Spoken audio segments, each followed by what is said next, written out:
Hello everyone, a warm welcome to English for competitive examinations.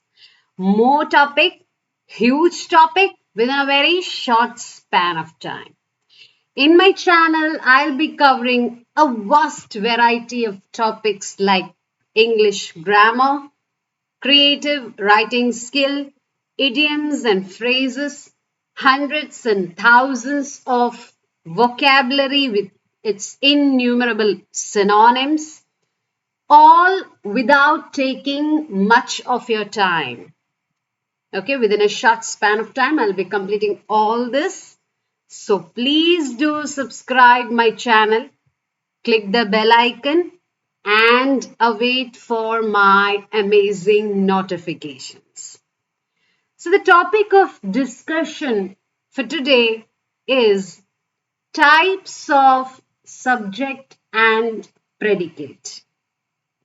We all know, we may all be aware of this topic. What is a subject and what is a predicate? What is a subject first? Subject has so many wide meanings, broad meanings. Subject का दो तीन meaning है. The one meaning of subject is an area of knowledge. For example, my favorite subject is English, Maths, Science, etc. Another meaning of subject is the person or the thing which is being talked about. Another way to identify subject is the words that are placed before the verb are all subject. This is how we used to identify subject and predicate in our lower standards. How? The words placed before the verb were always subject. The words placed after the verb, they're all predicate. This is how we learned in our lower standards. But that is not necessarily true. That you'll come to know if you attend my whole lecture. So let's start with the topic.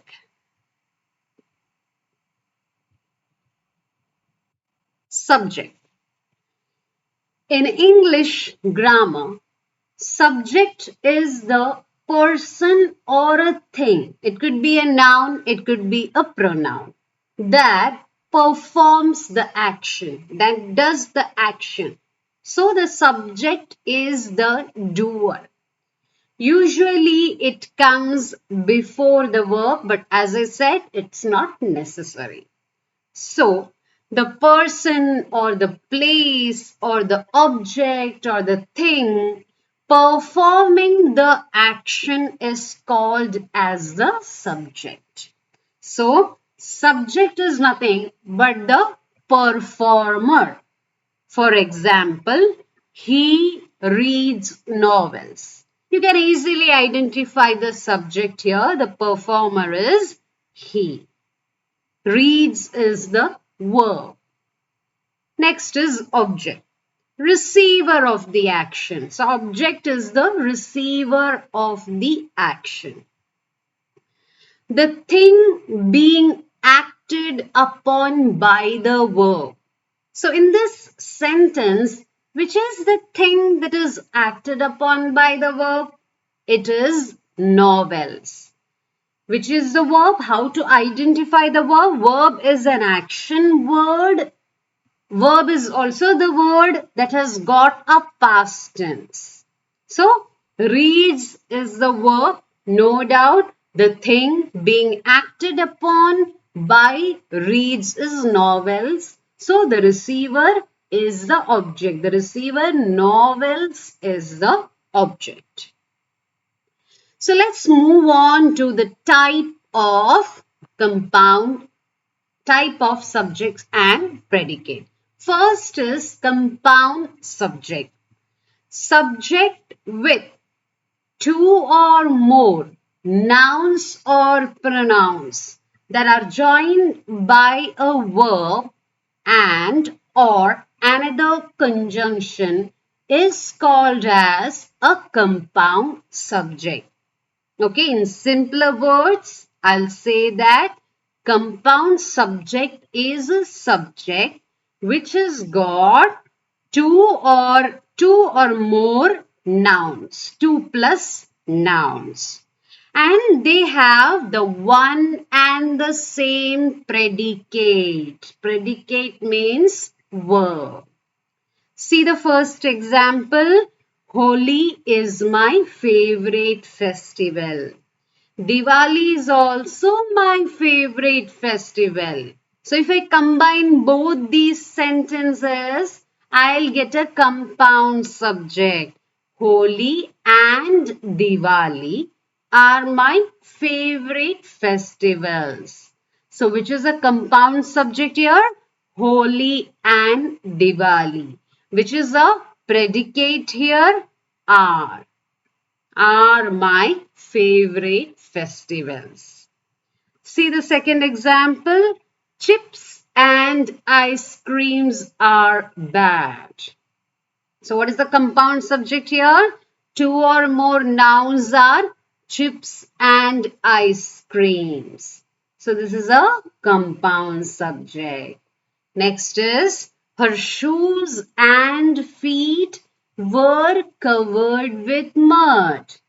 Compound subject, again this sentence has got two or more nouns, shoes and feet. So it is a compound subject.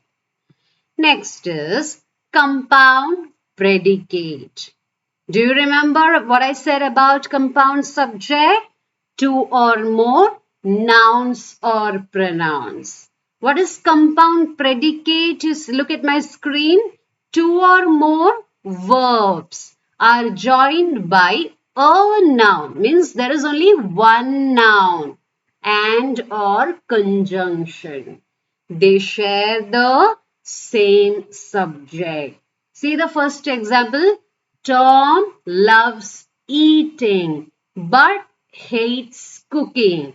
So here the doer, the performer is, there is only one person here, that is Tom. But there are two verbs here. One is loves, second is hates. How to identify a verb? An action word and one that has got a past tense. So loves and hates. So this sentence has a compound predicate. Loves eating, hates cooking. These are the two predicates here. They have only one subject. They are joined with only one subject, that is Tom. See the second example. He walks to the shop and buys eggs. Okay. So in this sentence also, there is only one person. But there are two verbs, which means there are two predicates. So two or more predicates are called as compound predicate. Walks to the shop, buys eggs. See the next sentence. Otters splash and play in water. I hope by now you may have become thorough in this topic. Splash and play. Both of these words are verbs. So that makes this sentence a compound predicate. Also, it has got only one subject, that is otters. Now look at the next sentence. Her shoes and feet were covered and filled with mud. Here see, look at the sentence again. Shoes and feet. There are two nouns here. Covered and filled. There are two verbs here. So if there are two nouns, it is a compound subject. If there are two verbs, it is a compound predicate. Next, we move on to the type complete subject. Now, what is this complete subject?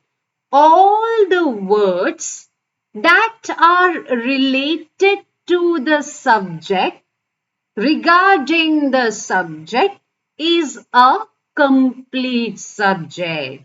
See the first example. The huge black elephant was walking on the road. So, what are those words that speak about this subject? Huge, comma, black. These are the adjectives. So, all the words related to the subject makes a complete subject. The complete subject in this sentence is huge black elephant.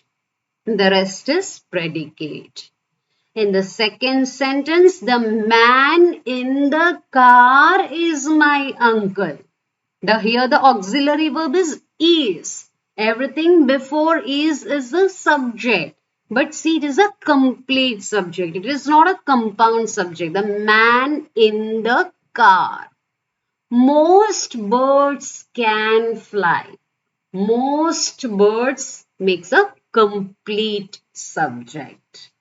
The wise man called the ambulance. It speaks only about the one person. It speaks only about one subject. There are no two nouns or pronouns. So if there is only one subject plus additional modifiers or adjectives, then it is the complete subject.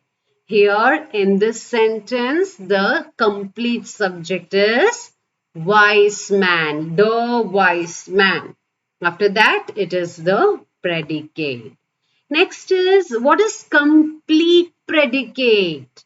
So generally, how do you determine a predicate? By all the words that start from the verb, or by all the words that come after the verb.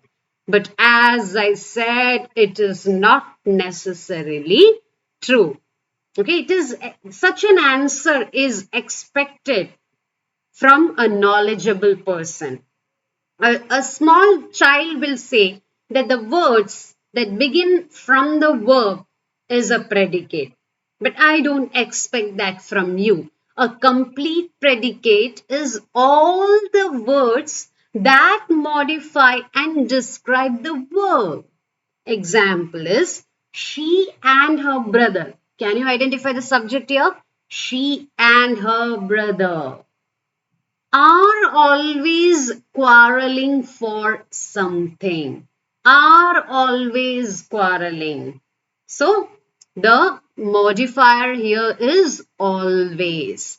Are always quarreling for something makes a complete predicate. Jack and Jim always stayed together. The subject here is Jack and Jim. Compound subject. Predicate does not start from stayed together. All the words that modify and describe the verb also comes under the predicate. So the complete predicate is always stayed together. Coming to the last part of the video. How to find subject and predicate in interrogative sentences. Now, this is one thing that people struggle with when it comes to identifying the subject and predicate in the interrogative sentences. How to find the SNP in an interrogative sentence. I'll say one rule. You have to apply that. Try answering the question and you will find the answer staring at your face. You have to answer that interrogative question and you can easily get the answer. See the first example. Are you ready to go? So the emphasis or the stress is on you. Are you ready to go? Yes, that means you are ready to go. So here the subject is you and the words apart from you is the predicate. Is this your pen? This is your pen. This is the subject. Which is the book? This is the book. Next is for imperative sentences. See, it's a command. Imperative sentences are usually command, order, or request, or suggestion, whatever, advice, etc. Here, this is an example of a command or an order. Stay inside. The speaker is telling to a person, you stay inside. Here, the subject is hidden. It means you is the subject. You, the rest is predicate. Bring me a cup. You bring me a cup. So the subject here is you. I hope by now you might have become thorough about the types of subject and predicate. I'll be coming with more and more videos. Stay tuned, stay blessed. Bye for now.